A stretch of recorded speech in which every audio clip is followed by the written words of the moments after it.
great thing about trading is that it can fit anyone's style. Some traders are a little more risk-aversive and therefore want to go in and out of the markets quickly.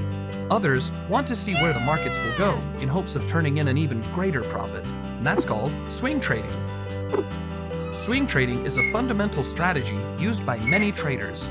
As opposed to day trading, swing traders hold on to trades for a longer period of time, which could be over a day or even a few weeks. How is this possible? Well, swing trading requires a little more technical analysis. Swing traders look for the investment assets that are experiencing the most volatility and pay attention to any new developments in the company or country the asset is based in. For example, swing traders use indicators like moving averages to look at past support and resistance levels and the overarching trend in the market. With swing trading, you can place your trades and then go about your day. When you come back, you might be surprised at the results.